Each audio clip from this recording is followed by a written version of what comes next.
It is my great pleasure to welcome you to the world of learning new concepts and current trends, so let's start.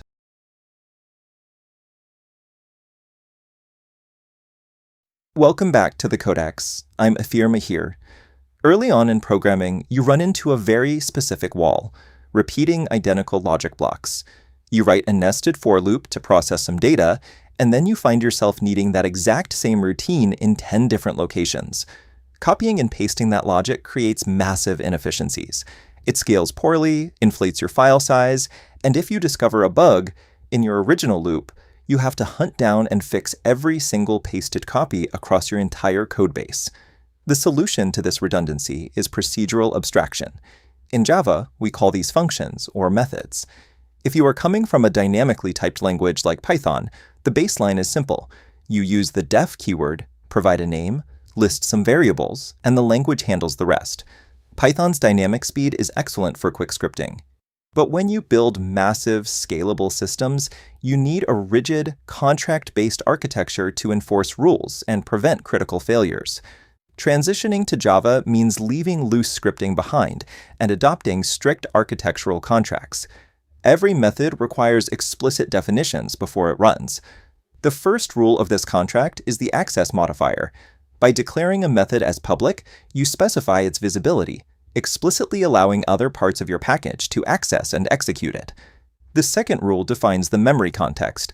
Using the static keyword means the method belongs to the class itself, allowing it to run without you having to create an object instance first.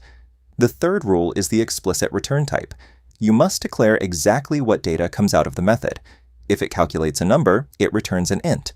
If it just performs an action and returns nothing, you declare it as void. Finally, Java methods require strongly typed parameter signatures. You cannot just pass an arbitrary variable. The method demands exact, explicit data types for its inputs. Here is a properly constructed Java method. It's public, static, returns an integer, and requires two integer inputs. X and Y are parameters, placeholders specifying the required data type. Down in main, we pass actual values 1 and 2. These are arguments injected during execution. By enforcing this rigid contract, the Java compiler catches data type mismatches before the program ever runs. This ensures structural integrity across large codebases, preventing unexpected crashes in production. Let's apply this to a practical scenario. Suppose you need to build a student grading system that calculates total marks across subjects, finds the average, and assigns a final letter grade.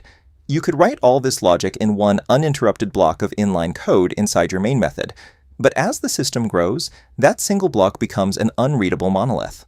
The modular solution is to isolate each mathematical or logical step into its own dedicated helper method. This code shows 3 isolated helper methods to handle grading logic independently. Each method has a specific responsibility. Look closely at the assign grade method. By moving complex conditional branching into this separate block, we isolate heavy logic away from the main execution flow. This is the main method.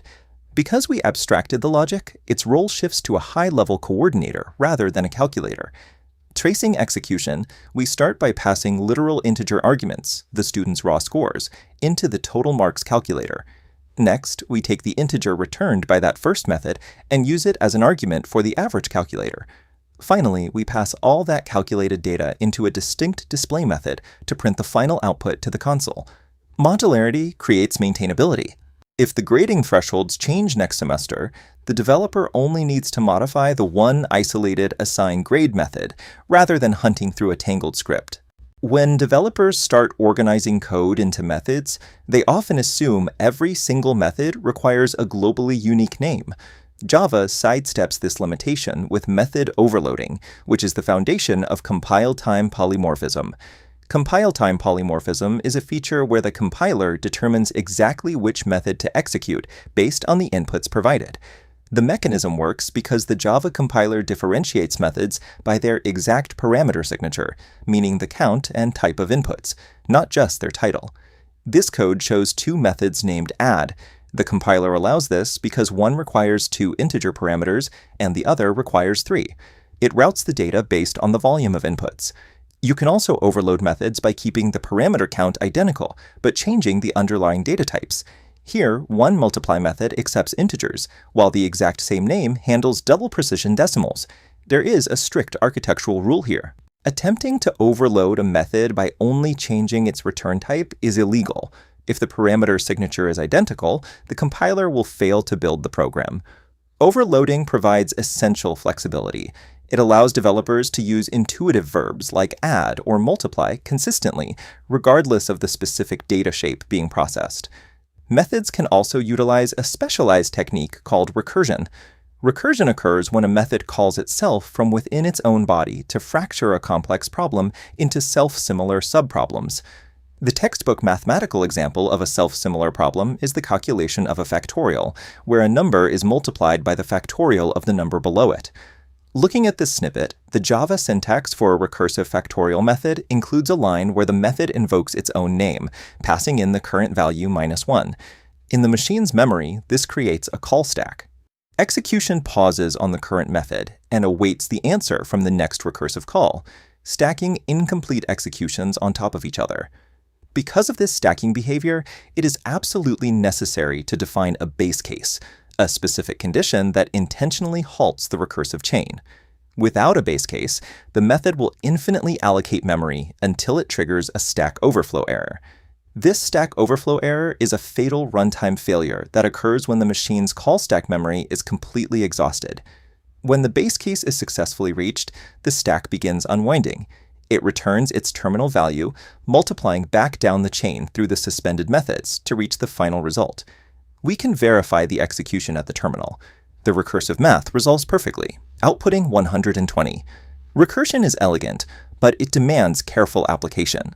The physical memory overhead required to maintain a deep call stack makes it far more resource-intensive than writing a simple iterative loop. By enforcing strict method contracts, Java converts linear, fragile scripts into robust, reusable, and polymorphic tools. To cement these mechanics, your first set of consolidation tasks is to write independent methods that calculate factorials, check for prime numbers, and convert Celsius temperatures to Fahrenheit. For the advanced challenge track, write methods to find the greatest common divisor, build a custom stack class backed by an array, and identify numeric palindromes.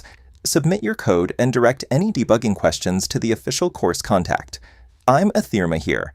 Mastering these procedural methods is the prerequisite step before we transition into full object-oriented class structures in the next session. The discipline of writing isolated, strongly typed methods is what allows a student to graduate from simply writing code to architecting systems.